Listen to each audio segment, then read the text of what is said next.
I'd like to call to order the City of Las Vegas Historic Preservation Commission for June 25th, 2014. Please call the roll.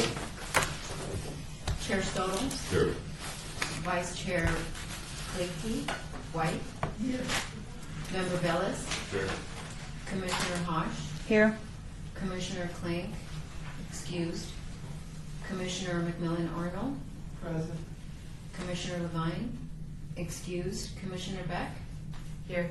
Commissioner Hotchkiss? Here. Commissioner Millman? Here. Commissioner Mooney? Here. Commissioner Surface? Here. Thank you. We have a quorum. Great, thank you. Item number 2, have we complied with the open meeting law? Yes, we have. Item number 3, public comment during this portion of the agenda must be limited to matters on the agenda for action. If you wish to be heard, give your name for the record, the amount of discussion, as well as the amount of time any single speaker is allowed to be limited. Would anybody like to speak at this point? Hearing or seeing none. Item number 4, possible action to approve the final minutes by reference of the regular meeting of May the 28th, 2014. You all received your copy of the minutes. Look for a motion to approve. Make a motion to approve. Second. Any changes, corrections, anything we want to add, subtract, correct, approve? Hearing none. All those in favor say aye. Aye. Those opposed, motion carries. We're on item number 5, which is HPC 54505. Possible action regarding reallocation of $25,000 of the Historic Preservation Commission funds to small grants and to supplement the 2014 Historic Preservation Fund grant with remaining balance. Courtney?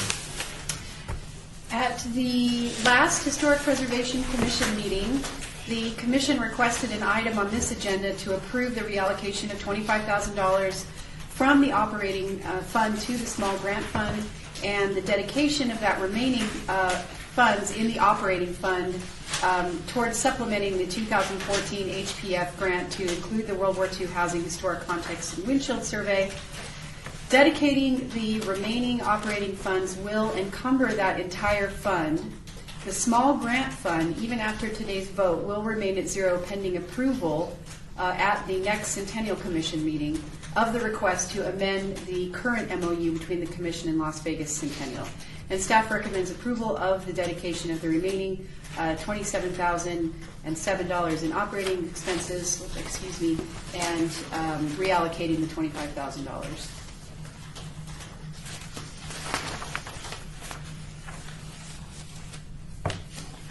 There's 2 elements to that. It's the request.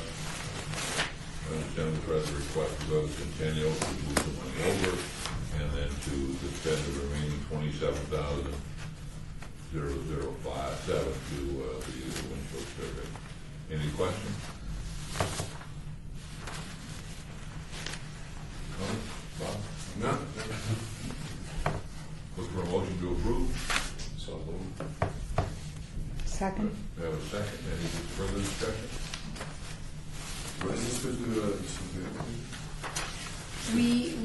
Staff has to make a request to the Commission to amend the MOU to be able to move money between the funds. And I also wanted to add that there's been some discussion with Centennial staff in amending the MOU so that we don't have to go to the Commission, Centennial Commission, every time we have these little kind of housekeeping things.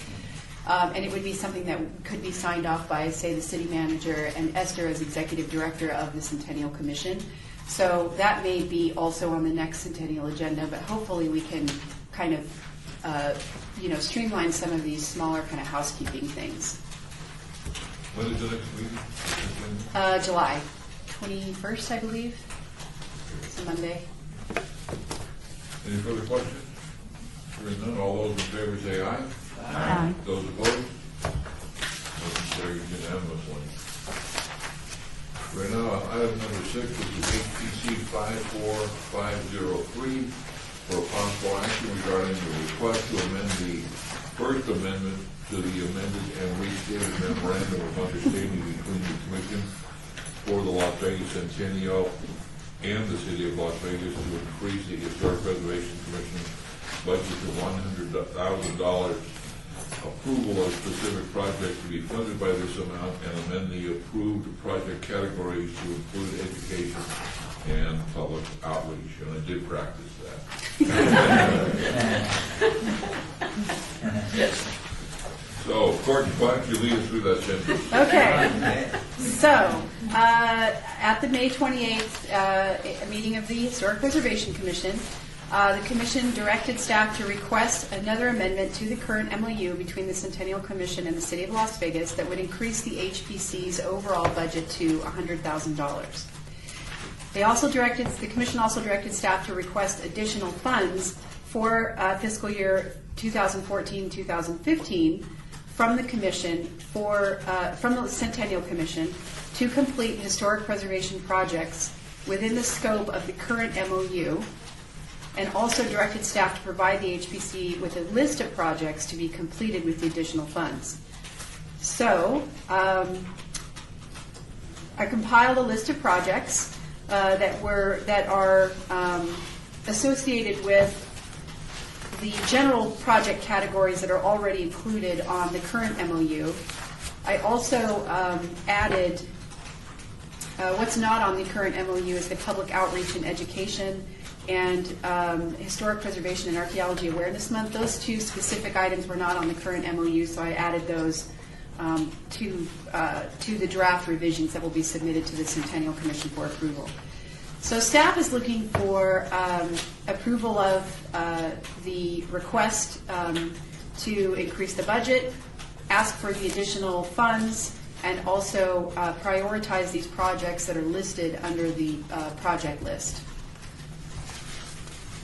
Questions? Couple of quick ones on the, which would be page 3, historic survey. This is under Centennial Legacy Project for consideration. First bullet point, second element, historic survey and inventory of mid-century motor courts. Is that within the City of Las Vegas, or would we define the scope of that at some later point, Fremont Street or Main Street, or? I mean, maybe it's a broader question on each of these broad ideas of where we're going to tell the Centennial Commission we're going to spend the money. Would you be coming back with a specific recommendations? Okay. Yeah. Yes. And then the last one on page 4, the very last thing, hire a consultant to develop architecture design recommendations for a technical brochure for Berkeley Square Historic District. Have you, I just had a question about how much an estimate that would cost, but again, the broader section, the broader comment, are there dollar figures that you have informally attached to each one of these that would come up to $100,000? No, and these are not. This is not a total of $100,000. Staff needs direction from the Commission to pick, say, even just one each under here, and then I can take it back and start looking at dollar amounts. But I need to be able to give something to the Centennial Commission and say these are the prioritized projects by the Commission. And then once I get direction to proceed from the Centennial Commission, I can go back and start looking at, at least one or two of these to be completed within, say, a fiscal year. Are you looking for input to prioritize today or Yes, at the please. next week? Today.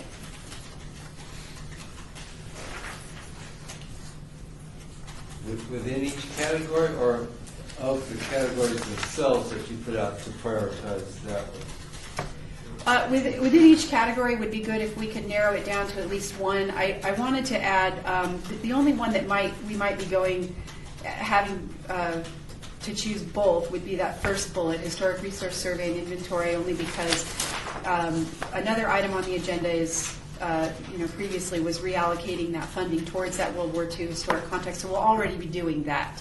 So if you want to add the mid-century motor courts to that, we could put that on the priority list. Oh, I thought we were getting all these for $100,000. I was excited. Good luck. Well, let's take the first Why don't we, if everybody had a chance to read basically 2 pages, and then we just kind of go around and see if there's something that you'd like to make a case for.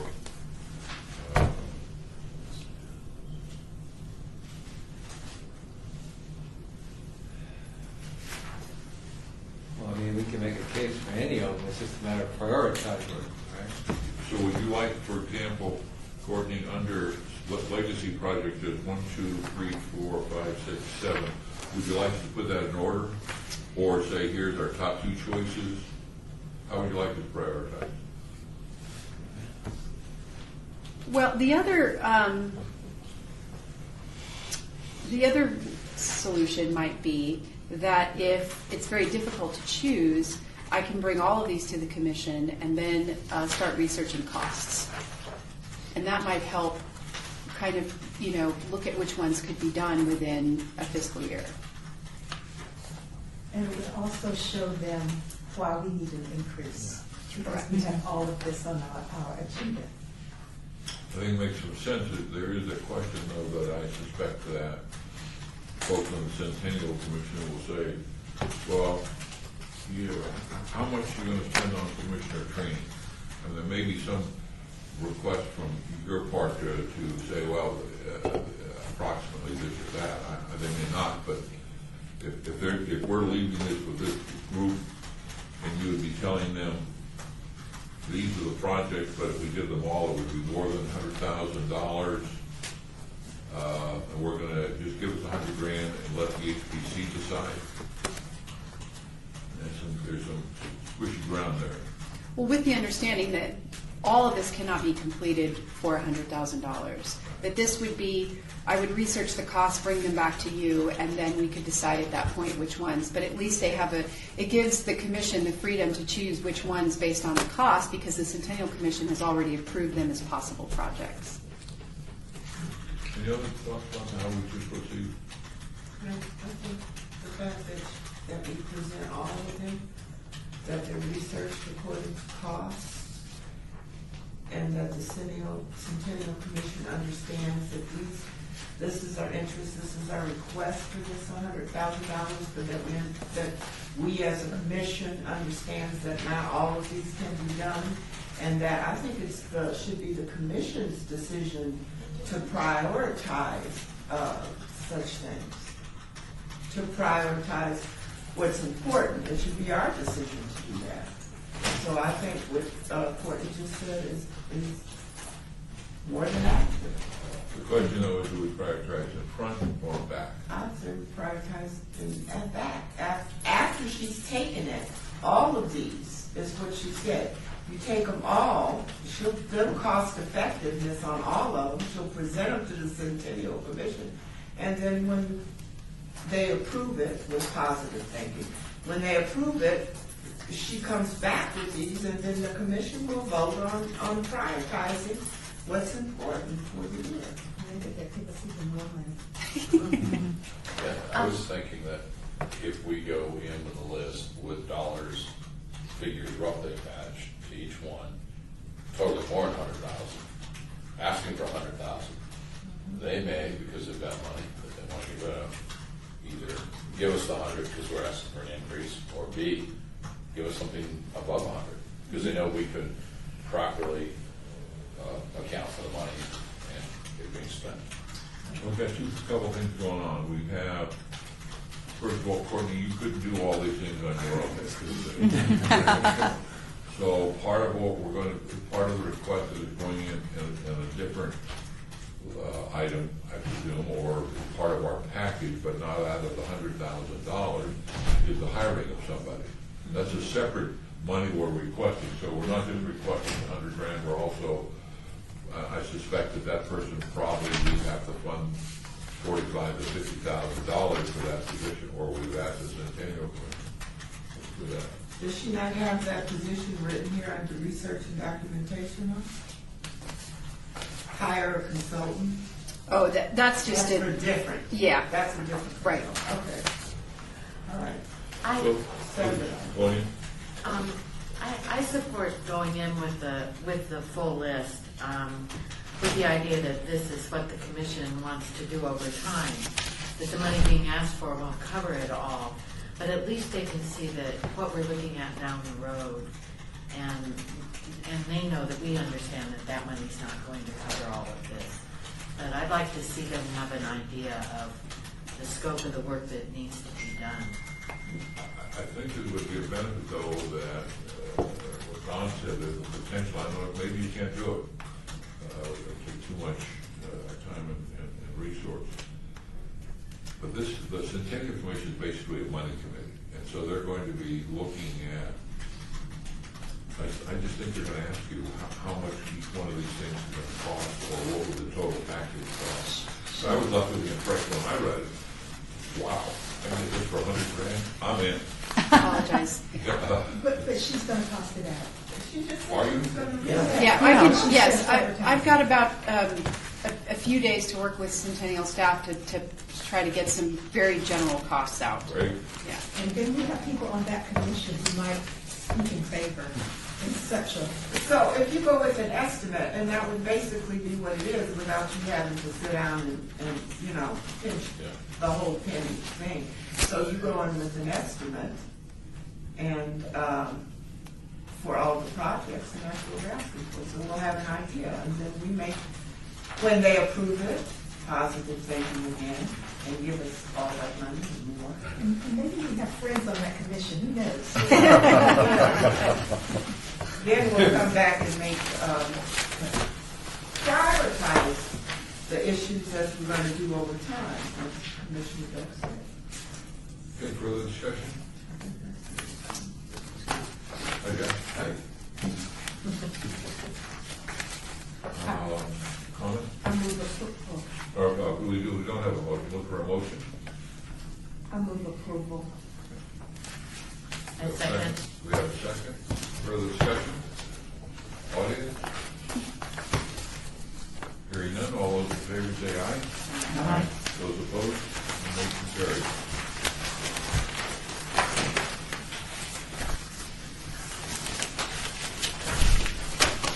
I had one little yellow sticker I didn't see.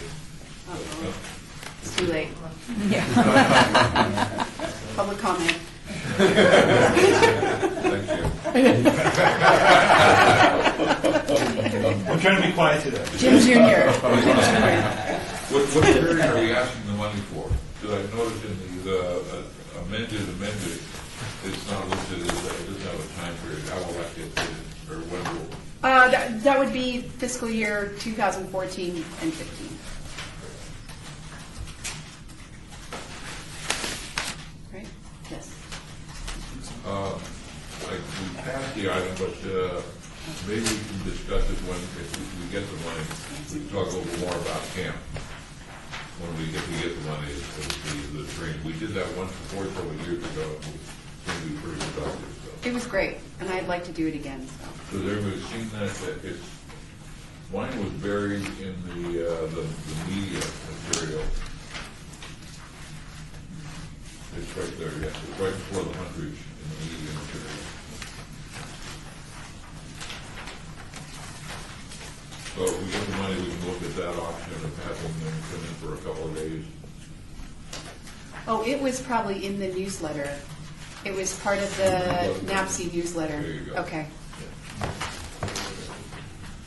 Item number 7, HBC 54504 for possible action regarding revised scope for the 2014 Historic Preservation Fund grant. Courtney?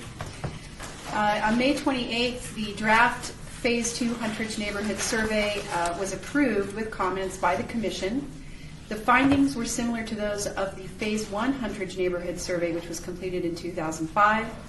Both surveys determined that the survey areas lacked sufficient historic architectural integrity to be considered eligible for listing on the National Register as historic districts. Based on these findings, as well as the recommendations from the Phase 2 report and Commissioner comments, staff met with the State Historic Preservation Office on June 9th to develop an alternative scope for the 2014 Historic Preservation Fund grant. The current scope continues the Hunt Ridge Historic Resource and Survey, focusing on Tract 4, as well as administration of the Certified Local Government Program, which is pretty consistent with all of the, with each of the annual grants from SHPO. The revised scope would continue the support for the CLG program and would replace the intensive level survey of the Hunt Ridge neighborhood with the preparation of an historic context of World War II housing in Las Vegas. And this context would include an expanded period of significance from 1940 to 1965, and that would be the 50-year cutoff for 2015, and a windshield survey of remaining Hunt Ridge and Mayfair neighborhood tracts and other 1940s housing tracts not previously surveyed. That would also include a review of the Biltmore survey that was completed. So just to be clear, a windshield or reconnaissance level survey is a broad but selective examination of extant properties, while the historic context will identify key historical themes within which these properties may be understood. Windshield surveys provide valuable information that can be used for future intensive level surveys and National Register nominations. The historic context will not be a comprehensive history of the development of Las Vegas, so something that you might notice right away when you read the report would be that it wouldn't say, in 1855 or, the first non-native European. It would start with leading up to World War II, specifically World War II. And the windshield survey will not generate a definitive listing of significant properties from that period. So a World War II housing context would review the existing Biltmore, Mayfair, and Hunt Ridge surveys. It would establish the significant themes and events in the development of Las Vegas during that period of significance. It would identify property types associated with Las Vegas's development during that period, as well as describing architectural styles and character-defining features which are representative of World War II housing in Las Vegas. It would also list government programs, architects, builders, developers, and landscape architects which were known to have influenced the physical character of Las Vegas during World War II. It would establish registration requirements for Las Vegas's historic resources from the period of significance and recommend future multiple property and or district nominations. And multiple property nominations are not limited to a specific tract. They can be, say, the 3 homes that were identified as being individually eligible in this last Hunt Ridge survey with maybe some individually eligible properties in the Biltmore or Mayfair tracts, and they could be combined to be a multiple property nomination. An example of this is the 1986 properties relating to the early development of Las Vegas as a railroad town, which resulted in the designation of the Railroad Cottage Historic District. That was confined to, that was contiguous, but it started out as not being contiguous because it was going to include properties from, the original Union Pacific Railroad, as well as the Victory Hotel and the railroad cottages. Staff is requesting approval of the revised scope of work for the 2014 grant, and if approved, we will begin the search for a qualified preservation consultant to complete the project. Question? Can you read that over? Yes, books on tape. When we did Biltmore? I'm sorry? When we did Biltmore? 2002, I believe, and Mayfair were both 2002. So would this go beyond this area of downtown into the West Charleston area? There is a map attached. I apologize, the scale's a little small, but we would be looking at tract developments that were developed, or subdivisions that were developed using FHA funds, or backed by FHA loans in the 1940s. And if the scope is not, if we have some wiggle room, we might look at other subdivisions that were developed that may not have been financed by FHA. So that's something I'm going to put up to the discretion of the consultant. But like individual properties that were constructed in the 1940s that are kind of dotted throughout the city would not be included in that. Other than, maybe a drive-by to kind of see if there's, because sometimes the maps aren't 100% accurate. It could be that was a subdivision, an FHA subdivision, but it's not quite showing up on the map accurately or whatever. So they will do drive-bys of those areas.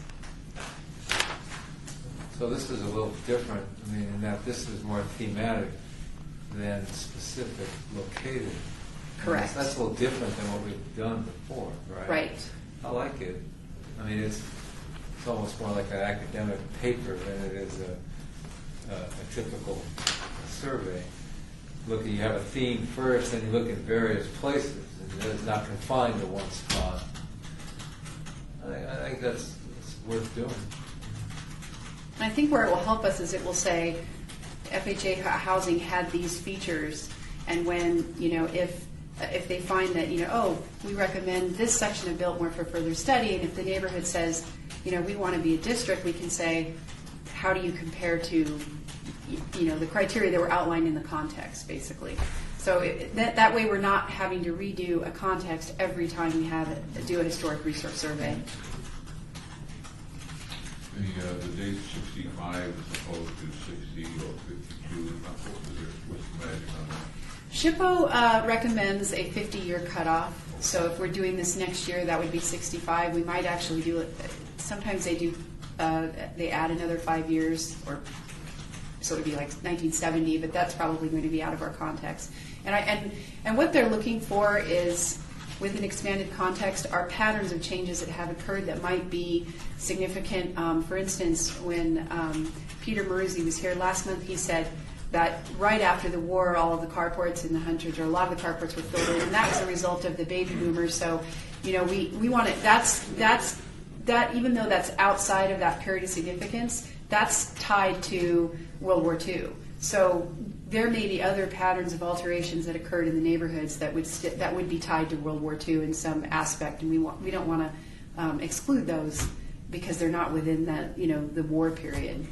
So we will get back a report that says in 1945 these houses were completed, making this up. 1950, 52% of them had closed their carport.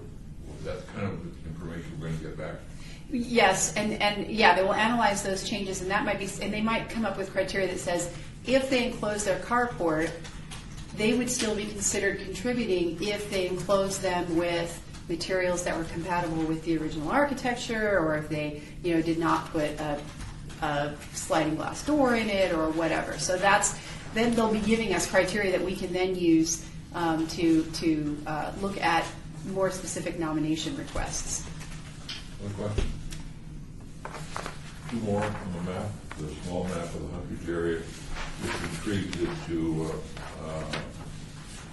the green line on the right side. It doesn't go all the way down to the street. Is that because the rest of the house on Wingard, Sweeney, and Bracken were not part of Hunters? That's the tract. That's the subdivision. The tract boundary.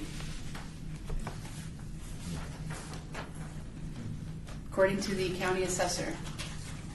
Wait, are you asking about the bottom right corner here?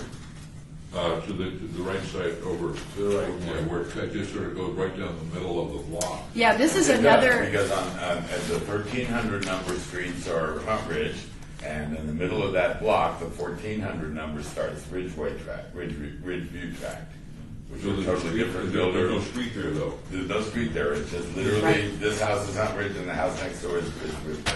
And all of those, Right here. There you go. all those streets, Bracken, Griffin. Well, then my last question is, who's Sweeney? Who was Sweeney? Yeah. I don't know who Sweeney was. That's a question for you. David? Todd? Not Sweeney? I mean, we know Wingard, Bracken, and Griffin. Sweeney was a partner of Oki of the guy named Oki. Tom Yeah. Silk. Tom Sophie. And Sweeney was a partner of his in one of the businesses. Good enough for me. Okay. Yeah. Look for a motion to approve. Move to approve. A second. Second, further discussion? Audience? Commission members? All those in favor say aye. Aye. Those opposed? Motion carries unanimously. We are on item number 7.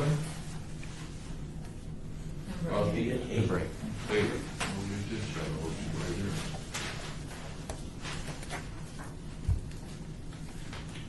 Let's do 7. Item number 8. Sharon Nigretti regarding status of Centennial Legacy Grant Project. Courtney, I'll let you move that. Ms. Preddy was not able to make it, but she submitted this update, and if there are any questions from the commission, I will give her a call and try to get those answered for you. And did you talk to her about this, or are you satisfied that we're moving in the right direction? Yes.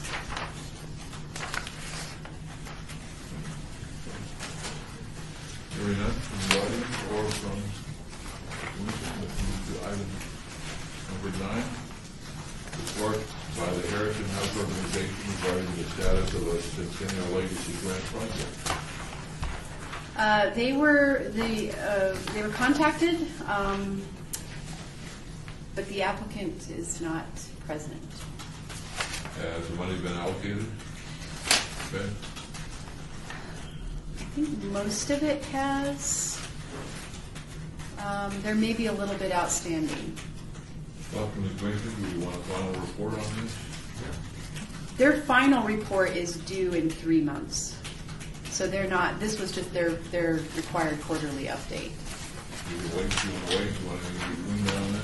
Well, I think we should hear from them again before. Didn't we just hear from them last month? They were That- here last month, you know? Yeah, that was for the nomination for the Harrison House. Right. I can obey this, and we can request to obey it and get a written report or ask them to come in next month. We need a motion on abeyance? Yes. Yeah, that's the way it Move is. and have a second. Second. Excuse me, who made the motion? Yeah. Is there any penalty for them not showing up? I mean, I don't, they should show, I mean, they should, it just doesn't matter of good faith, if nothing else. They should show up or send a note or something. A note from their mom. And moving it to the next meeting? Yes. I guess my question would be, do they understand that they're supposed to report monthly or this month, or do they have that understanding? They don't, if they have that understanding, then they will show up, I will receive the penalty. If they don't have that understanding, then They will get a stern phone call. thank you. Yes. Yes. Please. Any discussion? Comments? Public? All those in favor say aye. Aye. Those opposed? Motion carries. Item number 10, report by the Department of Planning regarding historic and archaeological resources in the local media. We all have their reports, a lot of good information, always good reading. Occasionally forgetting the missing articles, even though we try and catch them all, but they're always here. Doing one from Occasionally, I look at that website. and I'm withdraw the abeyance motion. Welcome. Thank you. We need to recall the vote. I'd like to, if I Great response.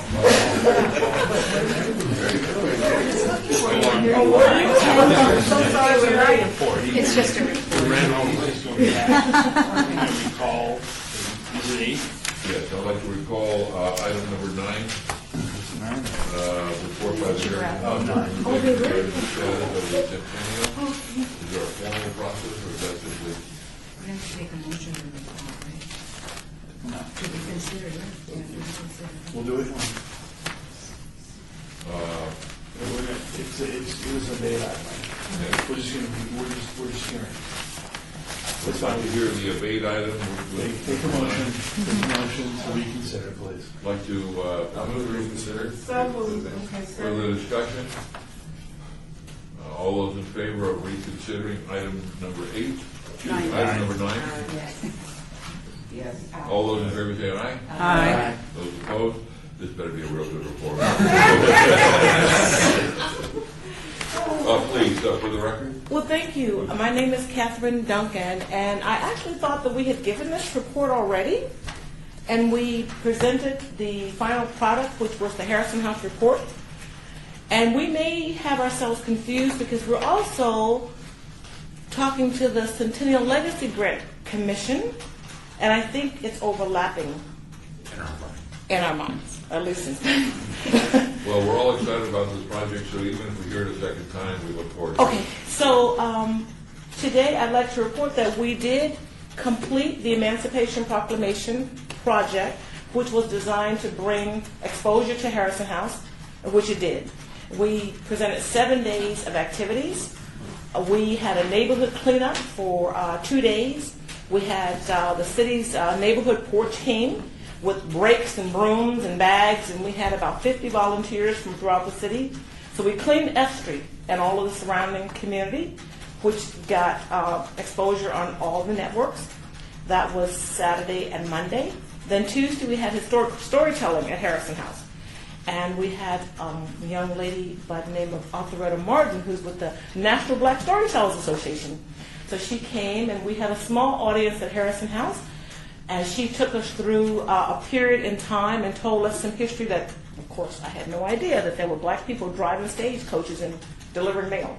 So it was exciting to learn some history.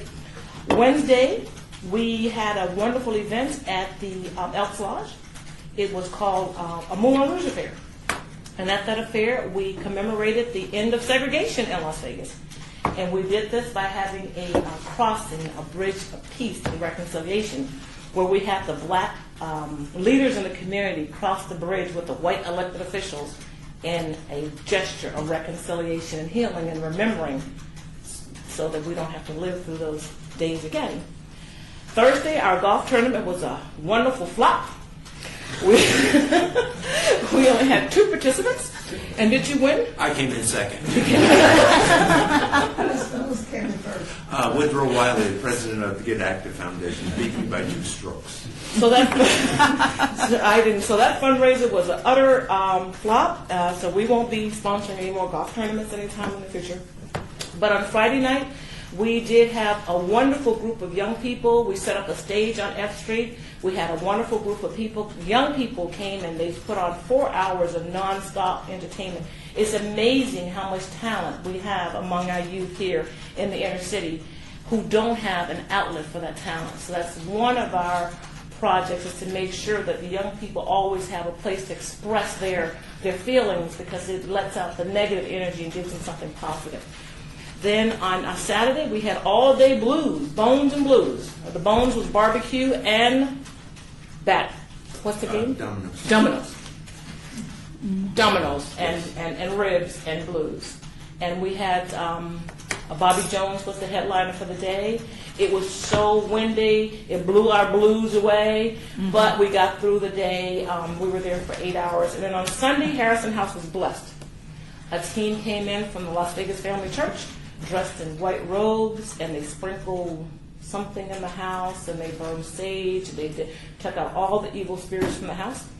So we believe everybody in Las Vegas now knows about Harrison House. Has anybody not heard of Harrison House?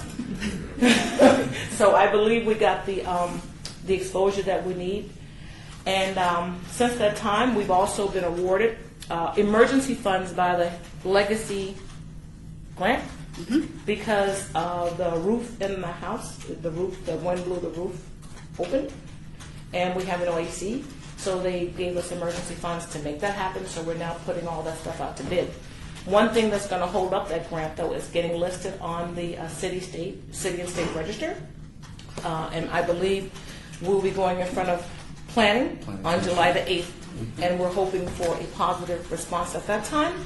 And then on June 27th, we'll be going in front of another board, which is the Museum and History Board. We have to go to Boulder City and present our case to them. So I want to thank you for your $5,000 award. It was used to pay Ms. Mella Harmon, who is a historic preservation expert. She wrote the Harrison House report so that we could move forward with our listing. And it also paid Calicio Howard for all the wonderful graphics and flyers that we used for the 7-day event. So, thank you. Question. When is the planning commission meeting? July the 8th, 6 p.m. 6 p.m. 6 p.m. Yes, sorry. And then from there it goes to the city council? And then it goes to city council. Do we approve it, right? Yes. Yeah. Question for Courtney. Does this conclude their requirement to make reports? reports to us. Yes, if this, have you submitted all of your, and I apologize, the application for nomination is separate from this grant application. Okay. So in order to meet those requirements, you have to do a quarterly report, but we can say that this is your final, and then you won't have to come back in, I think it's August or September. Did you submit all of your invoices Yes. for this? But Okay. no one's asking us for any funds, Okay, so I good. hope everybody's paid. Do I need to sign something now proving that? No, Because they submitted their invoices directly to you. right. I just wanted to make sure that everything, okay. Everybody did their job amicably, wonderfully. We were pleased with his Colicio's work. We learned how to spell proclamation. Something that was an issue, but we learned a lot, and we made a lot of good friends. You say Nevada? So the governor's learning how to spell Nevada in campaign literature. Well, we was just at the Grant Sawyer building this morning for a wonderful event, which is why I'm dressed in someone's native clothing. We don't know which tribe it is yet. We're like, he'll tell us one of these days. What kind of celebration? It was called God's Hope for America. And so we're learning how we need to reestablish America's moral values if we're going to be involved in world peace. So that's what it's about. Thank you. Thank you. Thank you. Thank you, guys. Wow, thank you. But you're welcome back in to kind of give us a report on Harrison. Oh, one other thing, I'd like to thank those responsible for replacing these Pioneer Trail banner in front of Harrison House. It's up, it's new, and looks great, and I'd like to report that that's now done. So we feel really good about that. For the record, Yes. for the record. Oh, Stanton Wilkerson, President of Harrison House, 201 F Street, Las Vegas, Nevada, 89106. And if I could just add, we took in one new veteran this week. Even though the house does not have air conditioning, and even though it has a lot of issues, we're still able to do our outreach to veterans in distress. So we're pleased to be. We have 4 now. 4 now. 4 people now. Thank you. Thank you again.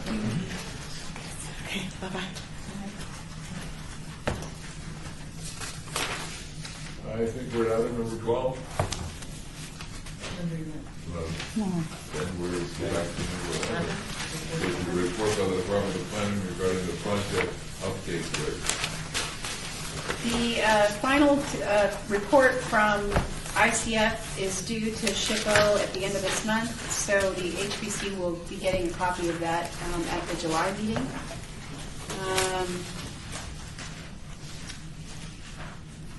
New news, I think that's pretty much it for new news. All right. Any questions? Questions? We'll move to item number 12. Report by the Department of Planning regarding the downtown project. On the downtown project list, Project 65, I think I've already told you about that one. That was an additional tavern limited establishment at the former Ferguson's Motel property. They were also doing a porch addition, which uses the architectural details and materials as the original building for an outdoor dining area. So that was finally approved by City Council. Project number 72 is the addition of a new restaurant at the City Center Motel property, which is at 7th and Fremont Street, in the area where they currently have their swimming pool, which is right at the intersection of the street. They're going to be taking that out and then building a new restaurant building there with storefront windows facing the street and then an outdoor dining deck up on the second level of the building itself. And that goes before Planning Commission at the July 8th meeting. Is that a motel? Yes, it's a motel. Do you remember the name of it? City Center Motel. Raj Patel is the owner of that one, and redeveloped the property back in 2003 or 2004, renovated it. Is it still a motel now, or? Yeah, it is. And so it's going to remain a motel? It's going to remain a They just have motel. He's restaurant just in it? adding a restaurant instead of a pool area. Okay. So, should be interesting. Project 76 is an addition to the school there at 13th and Bridger. They're adding about 4,000 square feet. That also goes to the July 8th Planning Commission meeting. And then Project 82 is actually an existing project. The Learning Village that the downtown project has in the trailer structures there adjacent to the container park, actually legalizing their site plan that they've got. So that will keep them up and running and doing their events there. So that's what we have happening downtown. And then Commissioner Housh is going to give us a brief report on the Carson Street Kitchen. Because I haven't been there yet. Oh, yeah, the Carson Street Kitchen would be the restaurant of the month. Yes. It's in the John E. Carson building across from the post office, and the food is delicious. The second floor deck is opening on Thursday of this week, I believe. Oh, that'll be tomorrow. It's a nice swamp cooler to keep it cool. A very versatile menu, including rabbit, which I did not try. But What location again? it's in the old John E. Carson building at Carson and 6th Street. It's 2 doors down from the donut shop, which has incredibly good donuts. Sandwiched in between is the tattoo parlor, and then around the corner is a juice bar, and I don't know what else. The sushi restaurant is to open soon in there, so that whole building has come alive. They have a common courtyard in the middle, which is very nice with seating. So, great place. What was the restaurant name again? Carson Kitchen. Carson Kitchen. Thank you. And he has a famous chef. Carrie Simon. Gary Simon, it's one of his restaurants. It's his downtown restaurant. But very good food. I recommend the bacon jam. It's delicious. They even have bacon and ice cream too, but I didn't go there. But and they have bourbon brownies. So it is, so when you get pulled over, you say, "Officer, I only had a brownie." But that would be my restaurant of the month. Courtney's restaurant of the month was the Rock and Noodle restaurant, which if you haven't been there on 3rd Street, it is really good, but they only have 12 seats, so you might want to get there early. And sometimes the music is loud for an old lady. Turn that down and hear myself eat. I know. I know. Yeah. What part of that didn't you get, Courtney? Kids these days. Hilarious. Discussion regarding topics for future agenda items by the Historic Preservation Commission. Comments made during this portion of the agenda by individual commission members shall refer solely to proposals for future agenda items, and any discussion shall be limited to whether or not such proposed items are within the purview of the commission, and/or whether such proposed items shall be placed on the agenda. No discussion regarding the substance of any such proposed topic shall occur, and no action shall be taken regarding the proposal. James, I'll ask you whether or not, there was some confusion at the beginning. The commission needs to know what constitutes a quorum, and is that an agenda item, or is that something that you need to research, or are we pretty much? Do we know what a quorum is? Yeah, we read our bylaws, and there's a section of bylaws that tells us what quorum is. We have, well, you know what? Why don't we just read it real quick? I know according to the bylaws, but then we can all talk about what that constitutes.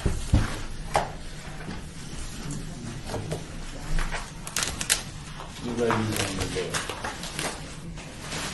This is fun. We can talk about it. No big deal. Okay. Is it not? Where are your bylaws? They're in there. It should say, it should be tabbed under bylaws. It might be a hidden. Look under Commissioners? Under ignore. Plan? Yeah. It's filed under ignore. Oh, here it is. Sorry. It's kind of. Yeah, no. Okay, so.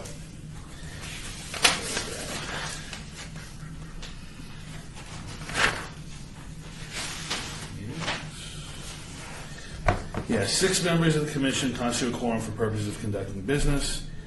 A majority vote of members present and voting shall be necessary to approve any item of business. So, if the question was, does David or Courtney constitute a member for the quorum? The answer is yes, but not for voting purposes. So we can have so, let me just take a quick example. If we have 6 people, and 2 of those are Courtney and David, we can hold a meeting and we can conduct business. Yes, because there are 4 of you here to vote. You need 3 to pass a motion. 3 people could pass the item. Yes. Got it, okay. Done, we need that, that's pretty clear. Is there something that would override our bylaws or, Yeah. I mean, like an open meeting rule or something? Sure, yeah, well, let's talk about, because we don't really have an agenda, any discussion about this. Why don't you and I just continue this conversation after the meeting? But, yeah, the short answer is yes. It's possible there's a state law that might override our bylaws. Okay, item number 14, citizen participation. Public comment during this portion of the agenda must be limited to matters within the jurisdiction of the board. No subject may be acted upon by the board unless the subject is on the agenda and is scheduled for action. If you wish to be heard, give your name for the record. The amount of discussion on any single subject, as well as the amount of any time any single speaker is allowed, may be limited. May I just say for public comment, I'll pass around. Friday night, we're having a movie in Huntridge Circle Park, historic park. Sorry if you'll be gone. The movie Hairspray is going to be shown. It's Harmony Night for the neighborhood. Free popcorn. There'll be a food truck. The whole thing, party starts at 7 and the movie starts at 8. It'll be warm, but I think fun. Last public comment. Courtney, thank you for all the work you put into the agenda regarding the Centennial Commission and interpreting our last meeting to make sure it made sense. So thank you for all that. I had some help. We're adjourned.